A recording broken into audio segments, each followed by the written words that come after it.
A high quality stock is at the heart of so many of your favorite restaurant dishes. Everything from risotto to paella to incredible pan sauces and so much more.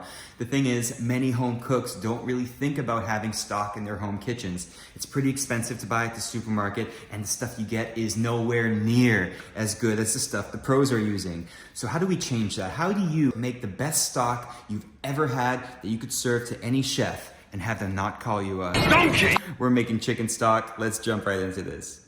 So the first thing we need for our chicken stock are some chicken wings. These have lots of connective tissue, lots of collagen that once cooked down is going to convert into gelatin. The gelatin is what's going to give our stock that rich, unctuous mouthfeel that you're really looking for in a really high quality chicken stock. The next thing we have 2 or 3 chicken carcasses here. If you break down a lot of whole chickens, you'll have a lot of these laying in your freezer. Sometimes you can just buy these at the supermarket for like $1. I'm going to break these down a little bit, and it's going to allow them to brown a little easier. It's going to increase the surface area so we can get a little bit more flavor out of them. No real right way to do this. We're just trying to break them down into somewhat kind of smaller pieces.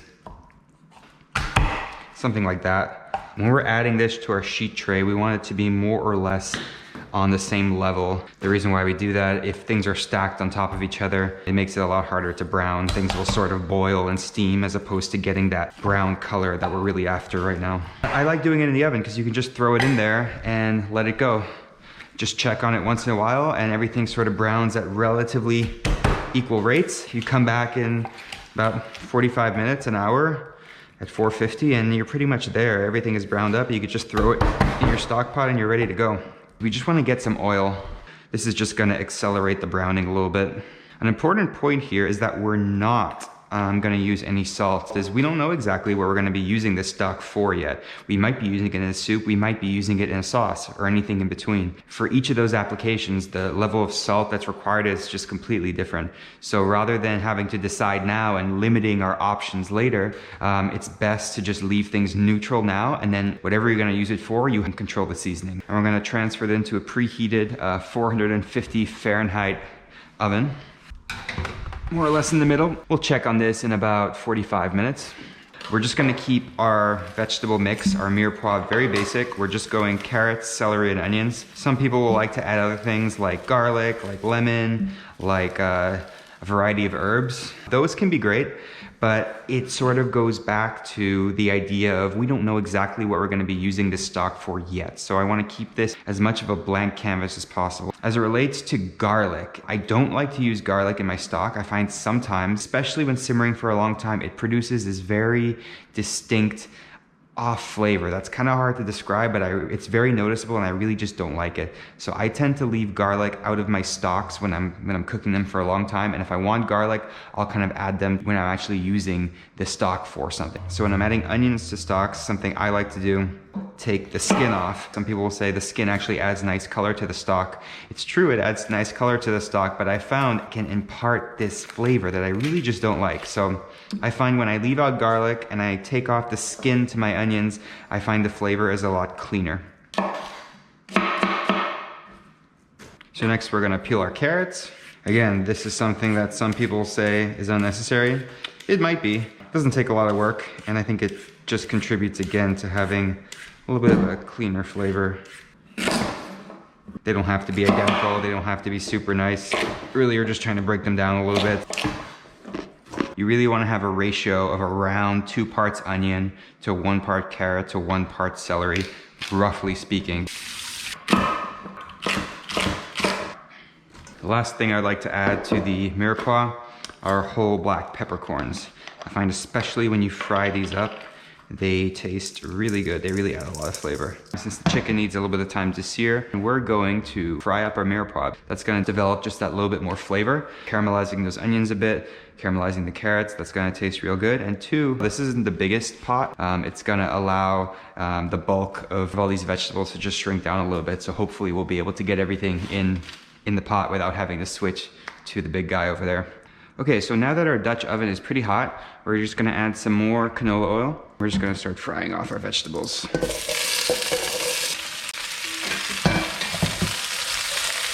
And we're doing this on kind of a medium-high heat for now. I'm not too worried about vegetables burning and scorching. That's not the end of the world. That can even taste good sometimes.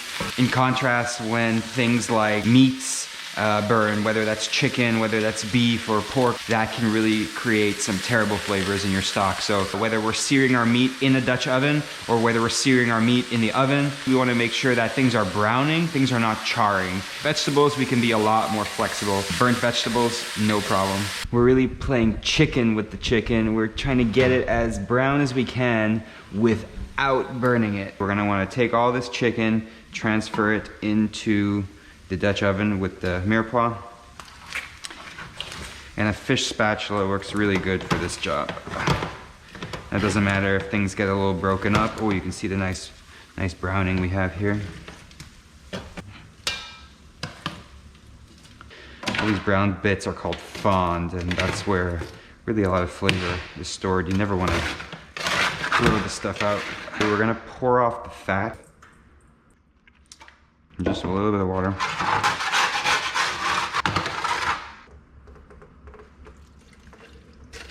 Yeah, chefs have gotten fired from restaurants by skipping this step because there's just so much flavor in here. If there's anything you take away from this video is don't waste your fond. That's looking real good. An important thing to mention here is you can see we have the vegetables on the bottom and the meat, in this case chicken, on top. This is best practice for any stock making. Why do we do that? Think of it as like a protective barrier on the bottom of the pot that sort of makes it less likely that things are gonna get burnt. So we're just gonna top this up with some cold water and let it come up to a boil. We just brought this to a boil.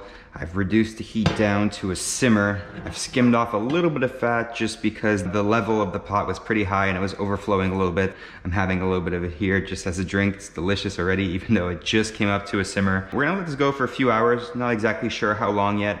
Sort of the trade-off, what I want you to think about is the longer you go, you're gonna pull out more gelatin from the product, so it's gonna get a heavier body, but you will eventually, there are diminishing returns, and eventually you'll lose clarity of flavor when it comes to the flavor of the vegetables. Everything will get sort of tired from being cooked quite that long. On the very quick end of the spectrum, you can do something like a pressure cook, which actually makes a great stock. You get lots of clarity of flavor. You can really pick out each individual herb and vegetable, but what you sacrifice when doing it that way, you don't get as much gelatin. It's not as much of a rich experience. So depending on what you're going for, informs how long you want to go for.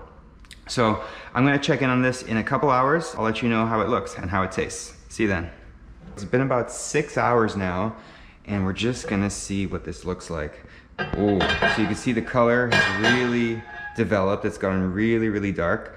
The chicken is basically falling apart, which is exactly what we want. So for the first pass, what I like to do is I like to take a bowl with the colander, and I like to just use a slotted spoon or a spider and just take out all of the big chunks.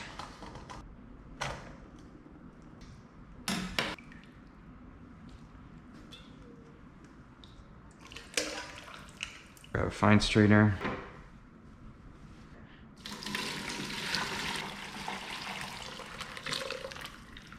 See here, there was a little bit of scorching on the bottom of the pot. Luckily, that was vegetables. So if that were meat at the bottom and that scorched like that, we'd be in a lot of trouble right now. But it's not, so it's gonna be great. What some people will do, they'll actually rinse this and add that to the stock. I don't usually do that, but it's something you can do if you really want to pull out every last bit of stock. You could give this a rinse with some boiling water, maybe even bring it up to a boil again for an hour or so, and you could add that to your stock or keep it as a separate stock. So this is what's left, relatively dry. And let's see what we yielded. So we got 3 liters, about just under 3 liters of stock. Pretty good. I'm going to let this cool off, then I'm gonna plop it in the fridge. I will see you tomorrow morning where hopefully this thing looks like Jell-O. See you then. So it's now the next day. We're gonna check on our stock. We're gonna see how well it's gelled up.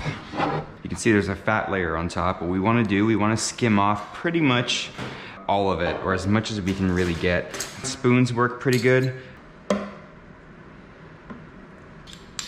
You can really see how gelatinous this is. When your stock jiggles like this, you know you've done it right. I just allow it to come up to room temperature, and that's gonna make it super easy to pack into these little pint containers. So we're just gonna get nice little scoops in here. We don't wanna waste any of this. This is liquid gold right here. Cover them up. Coming to you from the future. Do as I say, not as I do. If you're gonna freeze these, do not fill them to the top. They could overflow, they could make a mess, they will make a mess. Leave some headspace. So that's really all you have to do. That's how you make homemade chicken stock. And we're gonna do a lot of videos where we use chicken stock, where we're gonna use beef stock. This is how you make it. So I'll catch you in the next video. Don't forget to comment, like, and subscribe if you liked the video. And I'll see you next time. Have an awesome day.